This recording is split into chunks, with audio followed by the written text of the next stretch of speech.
Hey guys, what's poppin'? It's Becca. Hey guys, it's Bronte. You are listening to the Slowly Dying podcast. Yes, you are. And we've been cranking out episodes left and right. It's been a long day. Guys, it's exhausting. It is this exhausting. This is hard work. Mm-hmm. So, but I mean, I'm just, curled up comfy on the couch ready to talk to you guys. Yeah. And of course my pen just fell on the ground, so annoying. But we're talking about anxiety today. Oh my gosh, this topic. Gives me anxiety talking about it. Anxiety gives you Yeah, I mean, where to even begin with anxiety? What do you think anxiety is? I think it's such a real thing. Okay. I actually struggled with it. And I think what I realized about anxiety, it goes not only untreated, but unrecognized. For a long time. For a while. And I think I was actually properly diagnosed with it last year. And I think when the doctor helped me make sense of it, I felt really, really bad because I think I was struggling with it for a very long time. And I didn't realize it. What did you think it was? I thought it was just the normal. I thought it was normal to think those thoughts and have those worries or concerns. Okay, for me, guys, my doctor put it, I have generalized anxiety disorder, but how I would think I would be high functioning. It wouldn't prevent me from, getting up in the day. I wouldn't be scared to go to work or go to school. I would be afraid of failing. Yeah. And afraid of not sorry. The dog's freaking out. The dog is having anxiety, everyone. Yes. So she's feeling it too. But I was having thoughts where I felt like if I didn't do something where it was like, oh, if I don't do this for someone, then this is going to happen. If I don't study now. Anxiety about the future? Yeah. Okay. I felt like, if I didn't do well on this exam, I'm never going to get where I want to be. You know what I mean? Yeah. Sometimes I feel like that. Not all the time. Yeah. Should we just start this over? Just pause it. Yeah. So, some of my anxiety did stem from the future because... All right, guys, we're back. Okay, Rosie was just having some anxiety, so we had to take care of her. But where were we? We're talking about... I was answering what my thoughts on anxiety, or what I struggle with. Yeah. So how my thought process was, if I didn't do this thing, it's going to affect my next thing in life. And that really affected me. Yeah. But I was still, high functioning. And so what I tackled first was... any other stresses in my life, and when that didn't work, I was put on medication for it, and it's helped a lot. I felt bad being on meds. Why'd you feel that way though? I think it's because I've heard it's the easy way out, but I know in myself I tried everything else. Yeah. And I see it as a tool. It really, really helped me. So now I feel like I'm right where I need to be. Did you try anything before you started taking meds too? Or was it just you...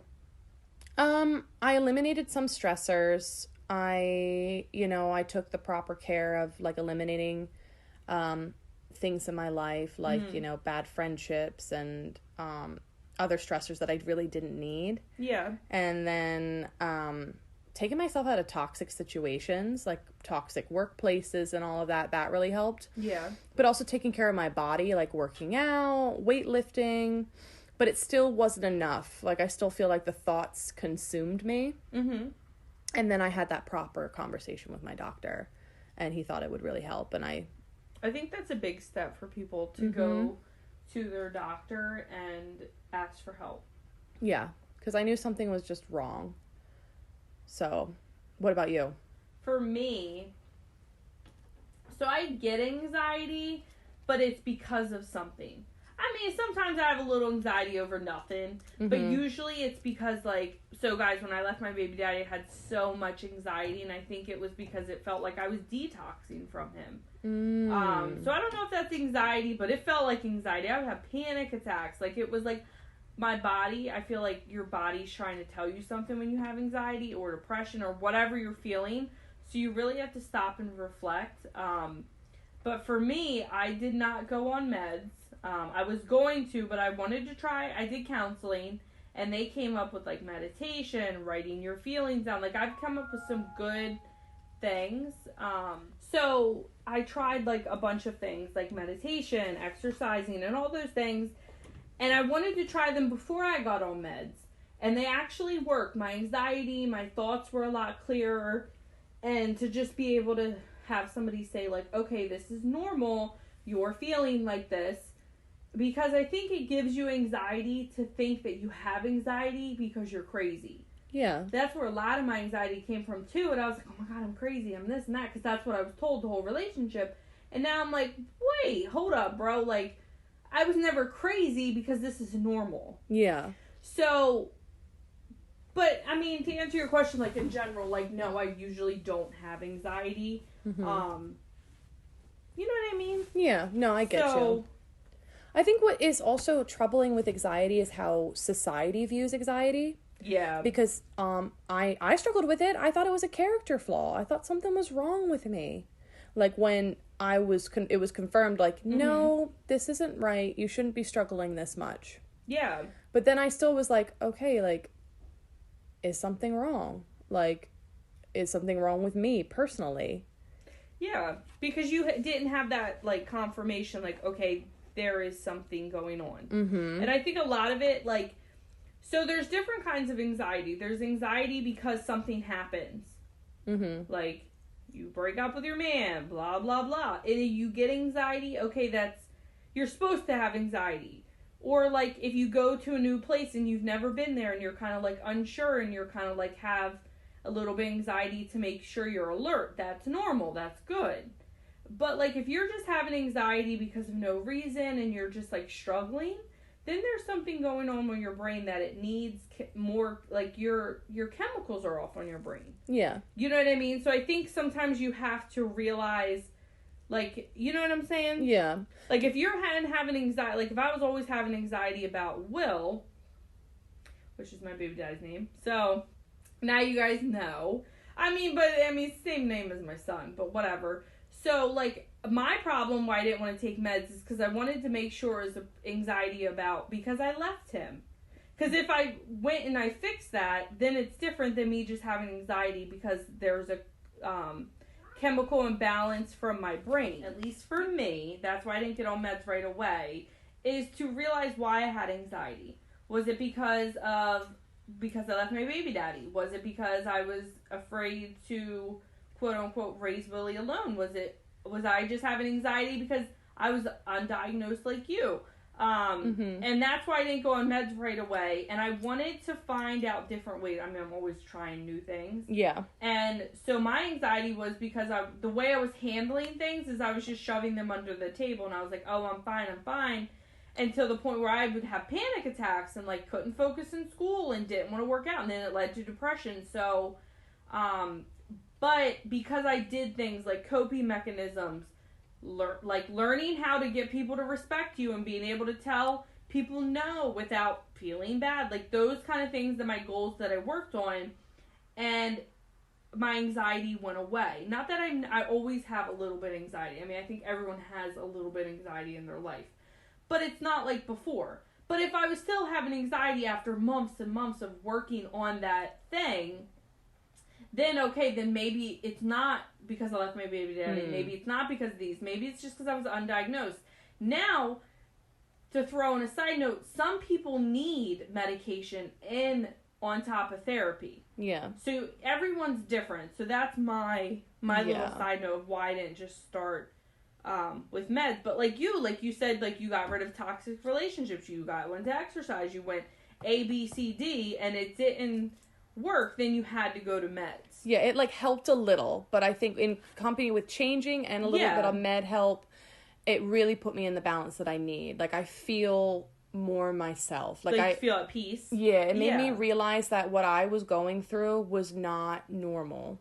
You know, like and I think it stems from, you know, what was the source of my anxiety? Like with you, when you were worrying like last year about like, oh, I'm never like, you know, my future and this and that. And I'm like, okay, is your source it's what your future is going to? Yeah. And then identifying, you know, why I feel this way, and then seeing if you can hit that. And then if, you know, all else doesn't help, go and talk to your doctor. Yeah. Like, you know, and it made me realize like, wow, like I should have said something sooner. Well, and then another thing is so when I started counseling, they wanted me to see the doctor, and I talked to the doctor, and we came up with a plan. Like, if I needed to come back, he said, just call, we'll get you in the same day. So I always had meds available right there that day, because the doctor was like, I'm going to help you out. Yeah. But he was like, I don't want to put you on something that's going to lower your anxiety and your depression and stuff, because some of those meds make you suicidal. Yeah. Okay, it's not just you take a med and it's a pill. You're putting a foreign body into your body. So you need to educate yourself a bit. If you're taking Zoloft or this or that or Ativan, whatever, Adderall, for whatever reason, you guys need to do your research. Yeah. And be like, what kind of side effects? Because a lot of nurses and doctors aren't teaching patients this. This is the nurse side coming out. You guys need to look up what med. You guys need to know, does your pharmacy carry that med? Because not all pharmacies are the same. I mean, I've had a couple meds where I'm like, oh, now I got to go to a new pharmacy.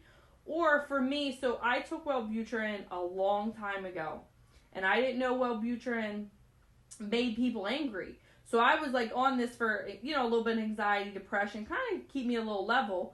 And I was starting to get angry. And the doctor was like, oh, well, we need to up your withdrawal, and we need to up your dose, right? He kept upping it. And I felt great on it. I was so happy. Mm-hmm. But then he's like, and I went to the pharmacist to get it refilled, and he was like, you know, this is the max dose. This is so bad on your kidneys. This is so bad on this. And I was like, oh, wow. So not saying that doctors don't know what they're saying, but like you really need to do education for yourself before you take these pills. That's my suggestion. I agree. I actually became really obsessed with the topic because I think I was just so surprised in the end of like how everything worked out. And I think like where anxiety gets a bad rap is, again, like it's still viewed as a character flaw. Yeah. But what is the line between distress and illness? That's a good topic. What is that line? Yeah. And it doesn't help that, you know, it's heightened by social media. The attacks are real. The fears are real. And you feel so alone. Yeah. But also, too, with the medication side, like you touched on. When I was suggested to, like, I think you should think about meds, you know. And when I thought about it, I read about it. Mm-hmm. And read, like, people's viewpoints on them, I still got scared because people are like, oh, it didn't work for me. It actually made me worse. Like, and, you know, this, that, and the third, and all the side effects and all of that. And people's experiences, I was kind of petrified on top of feeling guilty even considering that option. Yeah. You know? And like, but I had to stop right there and I had to worry about myself. I'm going for me. And, you know, lo and behold, I tried it. My doctor and I worked on dosing. I feel like I'm at an appropriate dose. Mm-hmm. You know, it's 1 pill a day. And I think I don't want to say it like saved my life. I think it just gave me a little bit more peace. Well, I feel like it improves the quality of your life, because when you take away something that you just always feel on edge. I mean, I had it when I had postpartum. Like, I just felt like I couldn't lay on the couch and relax. Like, it was always like my brain was in overdrive. Yeah. No matter what happened, and my body was always just shaking, and I'm just like, what's going to happen? Like, I just couldn't pretty much just shut up inside my mind. And I think once you turn that light bulb off and you turn it off, then you're like, of course. Okay, now I can think about other things. I can put your energy towards other things. Yep, and right when you said you felt like on edge all the time, that's exactly how I felt. I couldn't keep still. Like something was not perfect all the time. Yeah. And I think it stemmed back from childhood. I was a perfectionist. I always had to keep going. If I felt like I was at rest, I felt like things were passing me by. I had to keep going. And I think that's just a separate side of my character where I just want to keep going. Your personality. I want to keep pushing. Mm-hmm. But it came to a point where if I didn't do it, I wasn't good enough. And if I didn't do it, then like a test in the future, I'm going to fail. Like, what? Yeah, well, interesting that you said that thing, like, you just think time is passing you by. Mm-hmm. When in reality, when you don't slow down and you don't enjoy life, that's when time is passing you by. Yeah. That was a hard lesson, and I definitely wanted that to be a podcast, is because I always gotta go. Like, right now, guys, to be honest, I'm sitting in this room, and Willie had his toys out playing. I mean, you guys know I had a son. And while I'm doing this podcast, I'm thinking I gotta reorganize the room. Mm-hmm. So my brain, and maybe you're right, maybe I do need to have a little anxiety. Or maybe that's just OCD, I don't know which one. But, like, I feel like sometimes I need to step back and I need to rest. Yeah. Because now I'm doing a podcast and I'm thinking about, like, cleaning up from dinner. Now I'm thinking about cleaning the room. Exactly. But that's a good, I'm glad you brought up that. Yeah, because. That topic. And I'm glad you said, like, you need to rest. Like, I think, I'm always thinking, like, for example, like, with summers, like, I've always done summer classes. I've always wanted to do something where I push ahead. Mm-hmm. I always want to be on top of my game. This is the first summer I have not taken a summer class in 8 years. Actually, I feel like we're the same person. Besides when I was pregnant with Willie, because I didn't go to school, I was 9 months. This is the first time I haven't done summer classes either. Yep. And I was, in the beginning, I was so paranoid. I'm like, oh, God, I didn't get into that one class. I was just, like, waitlisted, and then with the whole COVID stuff. But you know what? I'm like, all I have to do is worry about the podcast and work. And it's nice. And I'm like, because wow. now you get to enjoy it. And how tired we were. Girl, I'm tired right now. Oh, my gosh. Yeah, I'm exhausted. And, like, having a class on top of that or two. Oh my goodness. I feel like those kind of classes, like at least for me, summer classes, they're not hard, they're just busy work. Yeah, it's busy work. And it's just like so annoying. Yeah. At least classes I took. I mean, English, intro to statistics, I hate that class. Yeah, all those classes. And another, I'm glad you brought out resting, because I think sometimes when I get anxiety, it's because I didn't get enough sleep.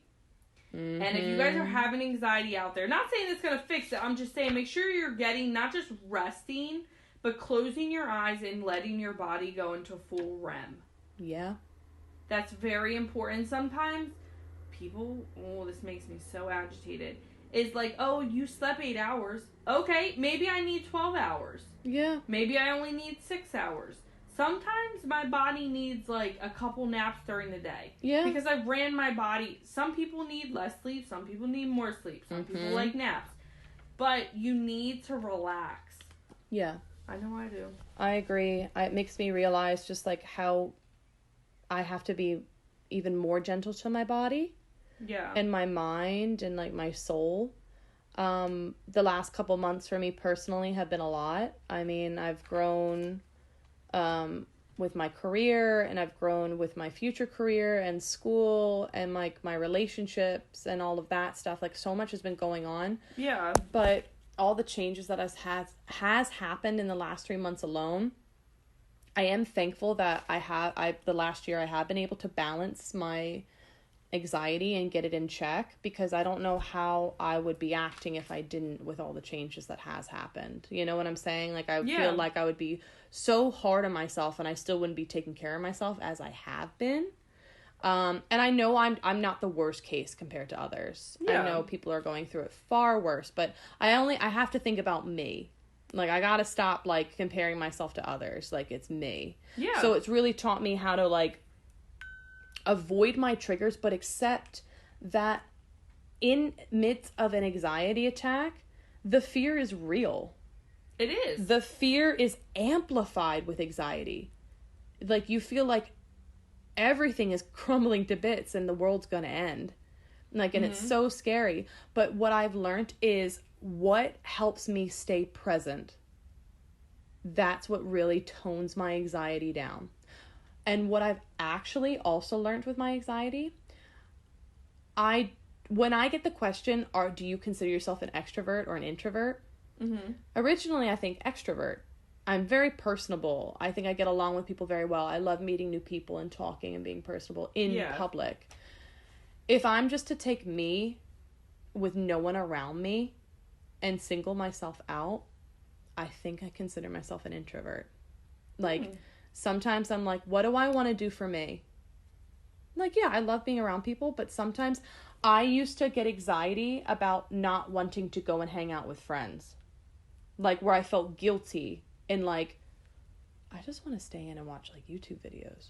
Well, because it's your body's like way of like, I want to be selfish. Yeah. Like, you know what I mean? Yeah, like, I know. it's just like, but now I've accepted that more. Like, you know what, girl? Like, hey, I'm sorry. Thank you so much for the invite. I'm so tired. Yeah. And actually being real with people, and that was another one of my triggers. Like, I feel like I'm letting them down because I'm not going to the 9th out of the 10th event.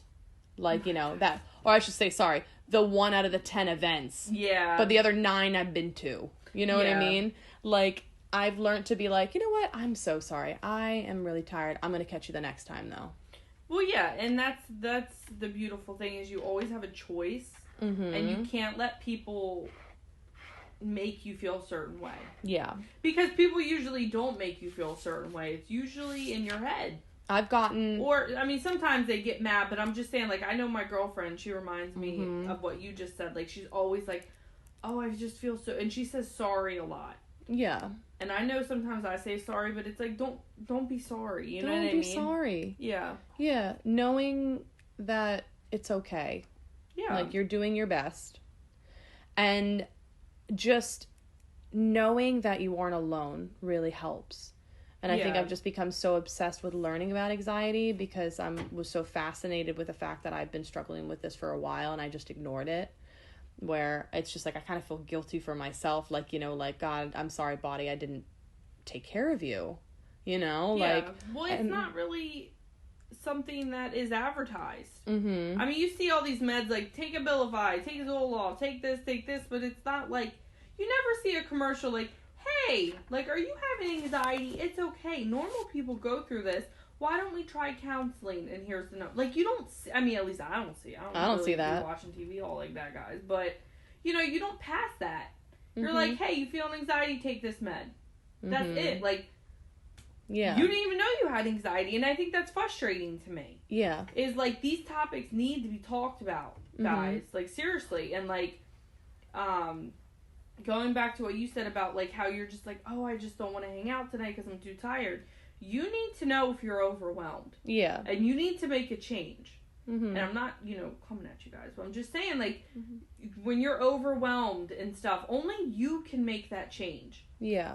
And I see it a lot with my friends when they get overwhelmed. And sometimes when I get overwhelmed, I don't have that stop sign and be like, okay, guys, I need to rest. Yeah.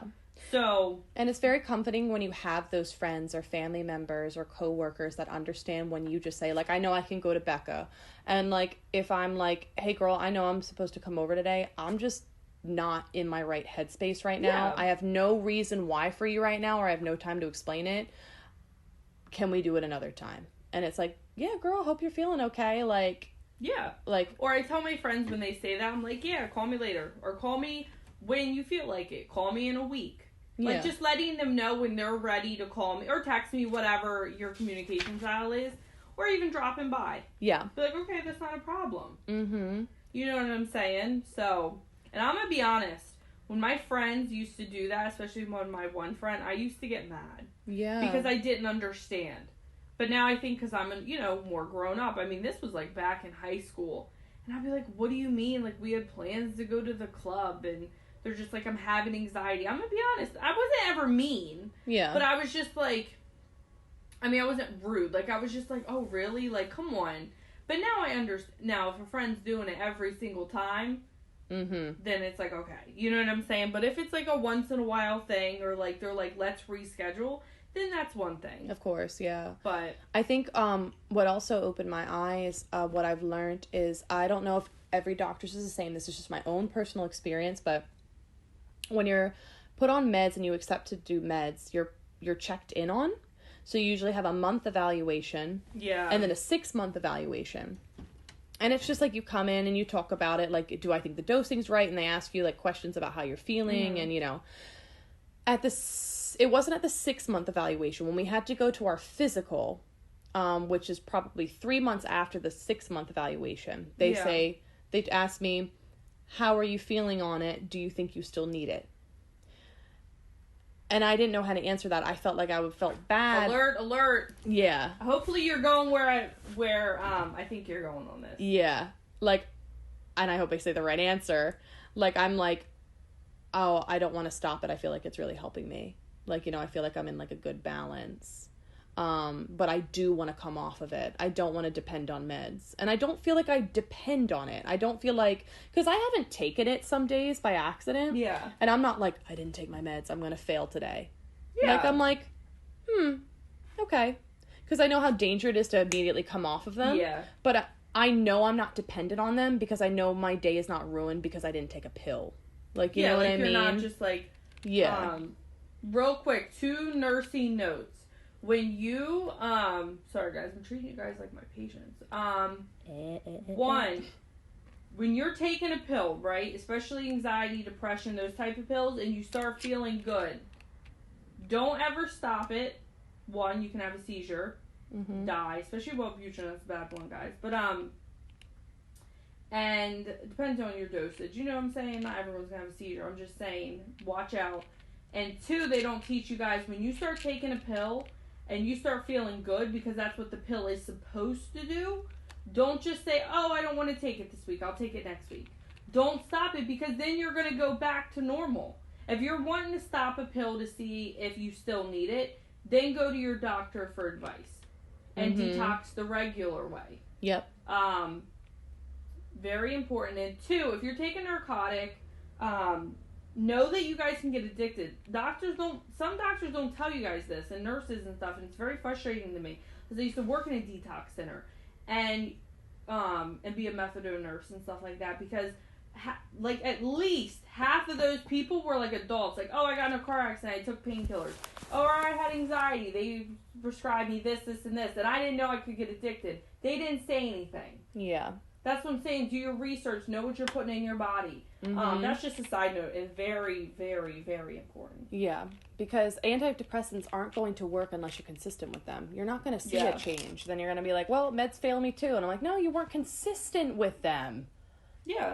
Like skipping 1 dose. I mean, I don't suggest that. But I'm just saying, like you said, like if you forget to take it, get back on track. Let the doctor know. Be honest. Set a timer. You know what I'm saying? But just, watch out because you don't just take, it's not sugar. Yeah. It's not like, these are chemicals. You're changing the way the chemicals react in your brain. Okay? Yeah. I ain't no surgeon, so I can't tell you how it happens. I'm just a nurse. But it does. It messes with the chemicals in your brain. And it's not like an immediate thing. It's not like a magic pill you just take once and then everything's better. You have to give it time. Like 6 weeks, they say, at least. Yeah. So it takes time. So give it a chance. Give it a chance. But to turn the pages on this topic, because I have, come to a new light on anxiety. And I don't know if any of you feel the same way or have come to this point. Maybe you can let me know, through Messenger if you do get to this far on the podcast. But anxiety is a beautiful thing. It's horrible. It can be. But when you view it in the light, what it's trying to tell you, it's trying to save you. It's looking out for you. It's telling you something that you're not realizing, and it wants you to take the time to identify what your triggers are and what even the source is. It wants you to take time for you. It doesn't want you to feel like this. It's it wants you to pay attention to you. It wants to keep you alive. It cares about you. Yeah. So it's horrible. It's never a good time to have an anxiety attack or have anxiety in general.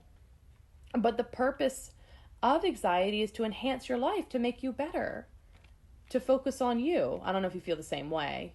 I said this on the last podcast. If you don't know what anxiety feels like, if you don't know what depression feels like, how will you ever know what peace feels like? How will you ever know what happiness? There's a lot of emotions, good and bad, for different reasons. Like I said before, you know, if your brain has a chemical imbalance and you're feeling anxiety because you can't help it, that's one thing. Okay, whatever. Right. But sometimes it's a warning sign. Like you said, like, it can be a beautiful thing. And I appreciate my anxiety and my struggle so much because I wouldn't enjoy the peace like I have now. I wouldn't even know I was at peace. Yeah. And you know what I mean? Exactly. I don't know if that's where you're, like, trying to go with it. No, but. Yeah, exactly. Because I'm not ashamed of saying, like, yeah, I have anxiety. And that's great. That's great. Like, to be honest, like, yeah, if anyone, I'm not saying, like, I'm on meds. Like, you know, I'm not saying that. Yeah, you ain't going up to, like, speak at a conference and be, guys, I'm on meds. Here's the list. Here's the dose. Here's the route. Here's the time. I mean, doing the 5 checks to nurse, and we ain't doing that. Yeah, like, I'm not publicly announcing that every day. But, like, if anyone... if you had to, if somebody asked you, it'd be okay. Yeah, I'm not afraid. And I'm not afraid to... If anyone tells me, oh, it's all in your head, I'll be like, you can F off. Because it's a real thing. Yeah, it is real. You go and have an anxiety attack, 3 times a week, and be, like, paralyzed to your core for a couple hours. Yeah. Like, you don't know. Like, you know, or just generalized thoughts. You know what I'm saying? Yeah. Like, it's a real thing. If you have anyone telling you you're crazy, it's a character flaw, it's just you, it's not just you. You're not alone. Don't pay attention to those people. It's a real thing. Anxiety is real. You want to know why they say that? And it just popped into my head is because, 1, they might not understand anxiety, whatever. Is 2, because some people have anxiety, quote unquote, have anxiety because they think it's cute. They think that's how they get attention to get guys. Oh. They think that's how they bring attention to their lives. I've seen it happen. I mean, I used to have a friend that did that. Like, and they just think it's, like, cute. Not everyone.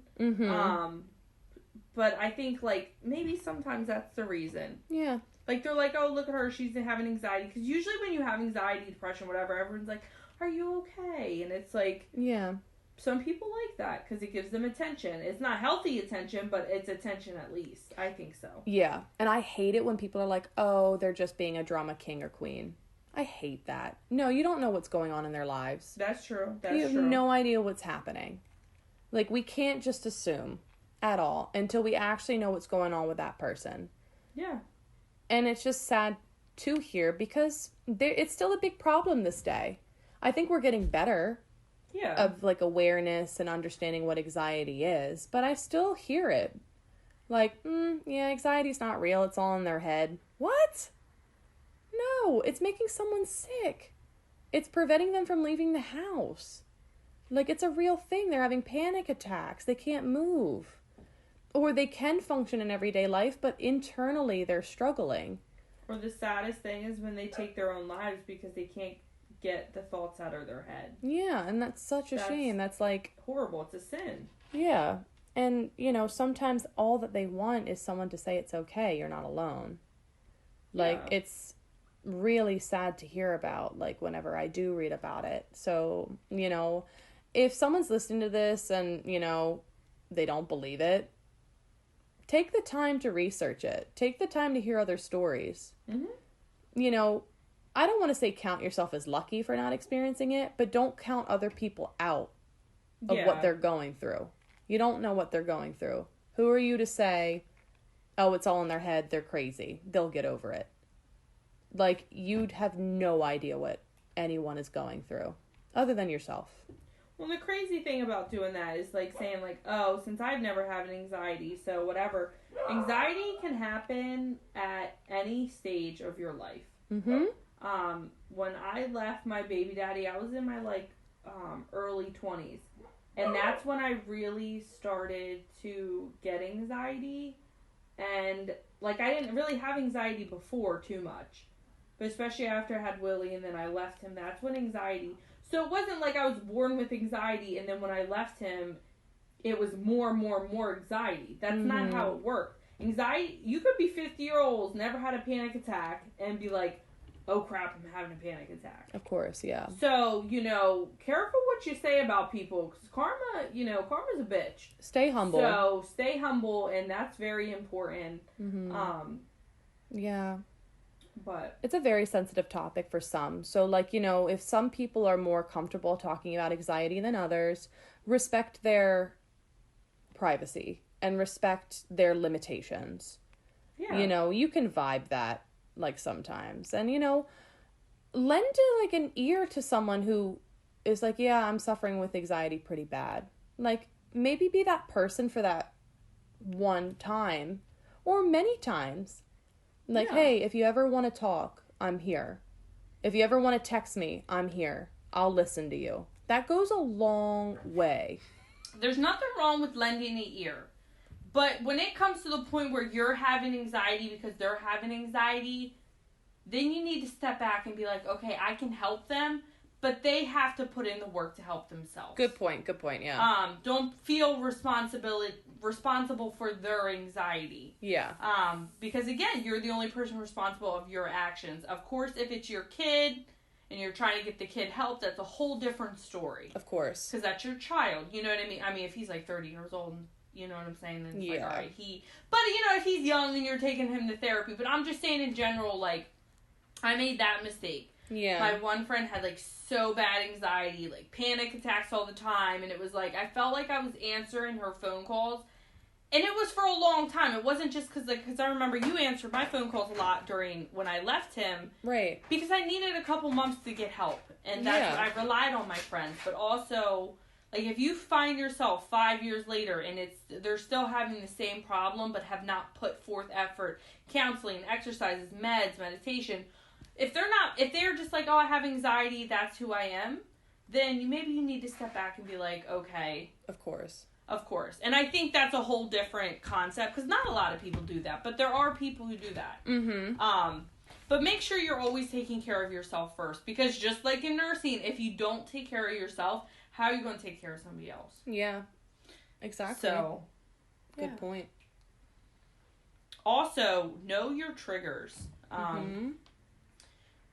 And that's with the counseling. I didn't know my triggers. I mean, I knew that my baby daddy triggered me, but it wasn't like, oh, it's because of this, because I can't say no without explaining myself. I can't stand up to myself because I'm labeled crazy. Like, those kind of things. Like, once I knew my triggers, then I could know my Once you know your triggers, guys, you know your coping skills. Yep. Mm-hmm. And triggers can be past, present, and future. You could have a trigger from the past and it comes up, like a simple song that reminds you of somebody. Trauma, a certain smell, whatever, a certain color. When you're driving on the highway and you see your old friend's car, your ex-boyfriend's car, I mean, maybe I'm just a little crazy, but I'm just like, it reminds me, it's like a trigger. Or if you're in the present, like something's happening, like right now, and you're having a trigger, or what you had, of course, was the future. So it's like, really know your triggers, do your research. It takes a lot of soul searching too. You've got to be very honest with yourself, because it's not going to work until you are honest with yourself. Even if you have to take a piece of paper and draw like a trend line. Okay, I know this makes me anxious, but why? You know, dig deep. Is it from something that someone said? Did you experience something that, you know, you're trying to lock away in your brain and it's creeping out again? It's a sign that your body, it wants you to pay attention and finally, you know, address it almost. You know, I love that you said that. Write it down. When I was going through counseling, she said there was, I think it was like 3 things, right? Mm-hmm. It was like, write down your emotion. Okay, I'm having anxiety, right? Write down why you think you're having anxiety. Mm-hmm. And then take like an hour or 2 to relax. Then write why you are actually having anxiety. Of course. And I think once you do that, like I did that for a couple scenarios, and I was like, wait. At the moment when the trigger was coming, I would have anxiety from this. But once I didn't have anxiety and I went back to write that 3rd note, why I had anxiety, the two of them never matched. Yeah. Because it was like, okay, one was my trigger. Like, I just thought it was like this. But once I self-reflected, I was like, oh, it's because, again, I couldn't say no. Of course. But at the time, I couldn't self-reflect because your anxiety, it's like a mask. You know Absolutely, what I mean? And I think agree. The most important thing to realize after you self-reflect and work on these things and whatever, peace comes. Mm-hmm. Sometimes you forget, because when I was doing anxiety, I was crazy. Let me tell you something. I was losing it. Mm-hmm. I feel peace now, but looking back, I didn't even know what peace was. I didn't even know what goal I was working toward. I didn't even know. I just didn't want to feel anxiety. I didn't know I wanted to feel peace. Of course. Because I didn't know what it felt like. Yeah. But, like, yeah. So, if you're dealing with it, keep going. Because once you get that peace, doesn't mean you're perfect, even though they both start with P. Make sure you self-reflect. Yeah. And congratulate yourself on the little progress that you do because it might not feel like it, but you are. You're taking the time for you. You're addressing your concerns. That is something to congratulate yourself on because a lot of people are still not in the right place to do that. It's a scary thing. Sometimes you don't want to face the truth. Sometimes, like, those memories and those reasons are locked away in your brain, and it takes a lot of guts to dig it out. And that should be congratulated and commended. I agree. Yeah. Because without, like, I always say this, guys, but it's not a race, it's a marathon. Mm-hmm. Because once you become peaceful and you have peace in your life and whatever your work, any goal, in reality, any goal, is you're never done. No. I have to still watch out for triggers. Mm-hmm. I still have to self-reflect every night when I go to sleep and be like, okay, I like my life, but let's keep it like that. Of course. Because it can always creep back up, and when it creeps back up, I feel like it hits a little bit harder because now you know. Mm-hmm. You know what I mean? I don't know if that makes sense to you guys. It does. But yeah, just congratulate yourself on the little things. Mm-hmm. And don't beat yourself up. No. Talk to people. Be honest with people. And, I'm losing my thought. It's been a long day. It's been a long day, and this is our second recording, guys. Mm-hmm. And I really enjoy it, though. I'm just a little tired today. Yeah, I love this topic, and we'll probably do a part 2 and 3 on this, because you could go so far with anxiety, but... And you can add in things, too. You know what I mean? So... We actually had this one requested. Oh, we did? That's right. I forgot about that. So I think, we hope the people that did request this really enjoy it, and, let us know if we left anything out, or, a direction we could also go with this, because I already know 2 other ways you can go. Yeah, there's so much you can add, and like I said, like, God willing, like, if we keep doing this podcast for years, we can always do a new one on anxiety. Of course. Because now we got to self-reflect for another 3 years. Mm-hmm. You know what I mean? It's always changing, and you got to be flexible. Yeah. At least I think so. I think so. So. Definitely. Let me try to think. Is there anything else? I really lost that thought. That makes me upset. I think I got all my hard hitter, broad overview anxiety topics, I think. Oh, that was it. Did you remember? Yeah. When you guys are having anxiety, it's something my counselor, and this is something, because I'm stubborn, I try to fight my feelings, and I know I said this on another podcast, forget which one, but when you're having anxiety, or you're having depression, or you're crying, sometimes the best thing to do is just feel it. Like, when you're having anxiety and you're like, okay, stop it. Like, okay, let's distract myself with doing my nails. Let's distract myself. Let's go try to exercise to release endorphins in my head. I think sometimes you just need to step back, close your eyes, and let your body feel that anxiety. I agree.